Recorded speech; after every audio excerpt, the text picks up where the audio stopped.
And it's time for Lefties Losing It, and Donald Trump was giving a speech in Michigan to mark the first 100 days of his second term when a lefty losing it last decided to make a monumental fool of herself.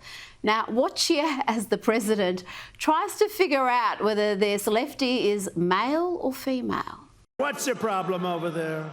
What's the problem? Is that a radical left lunatic? He's just a child. All right, get him out. Yeah.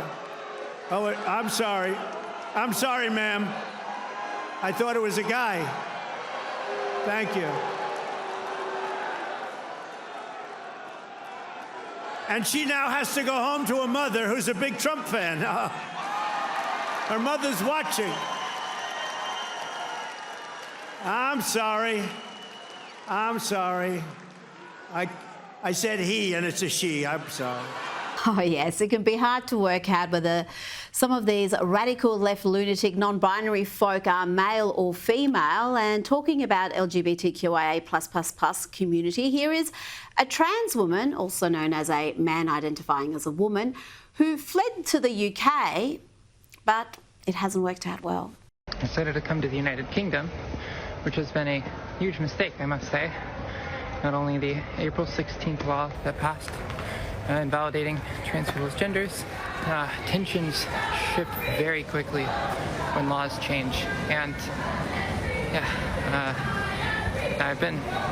found myself not welcome in places I was welcome just on my initial arrival here very quickly.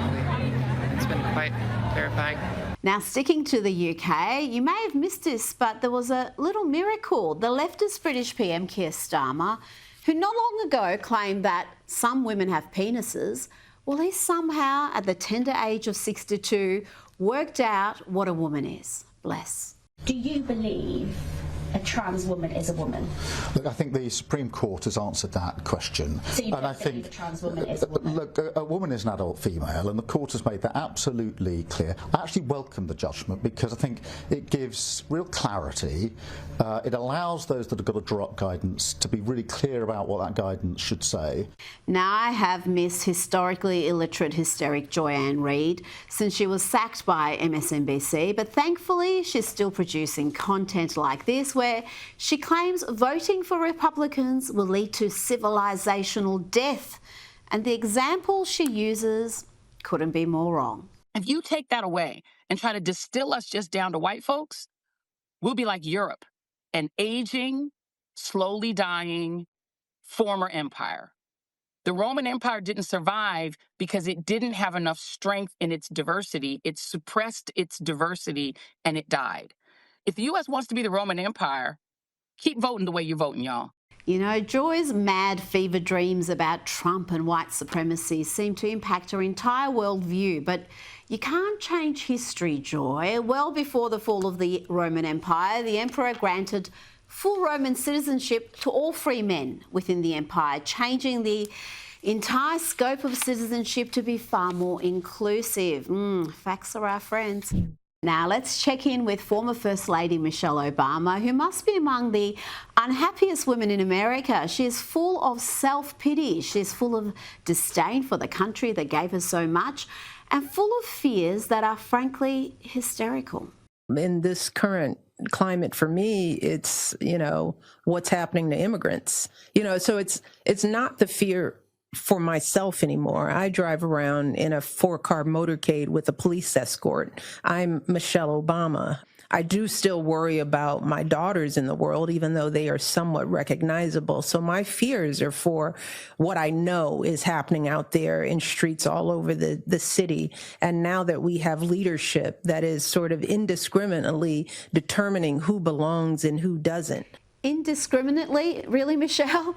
You have to be in the country illegally. You have to have broken the law to be in the country illegally to be a candidate for deportation. Kind of an important point, but miserable Michelle wasn't done yet.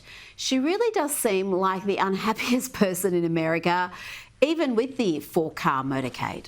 And knowing that there's so much bias and so much racism and so much ignorance that fuels those kind of choices, I worry for people of color all over this country.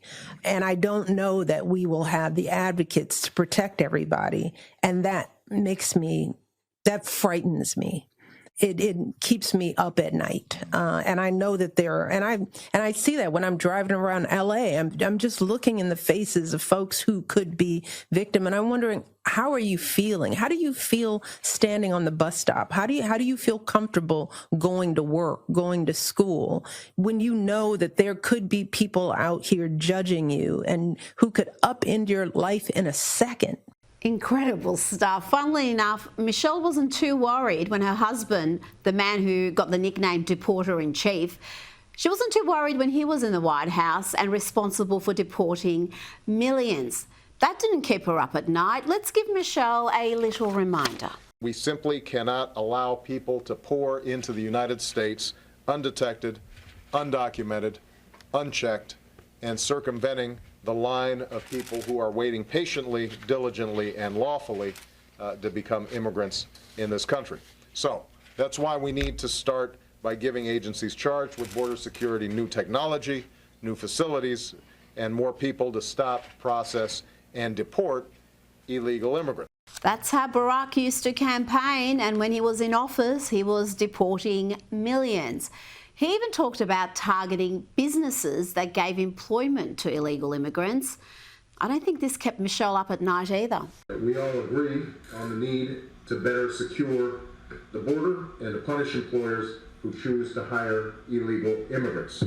We are a generous and welcoming people here in the United States, but those who enter the country illegally and those who employ them disrespect the rule of law, and they are showing disregard for those who are following the law.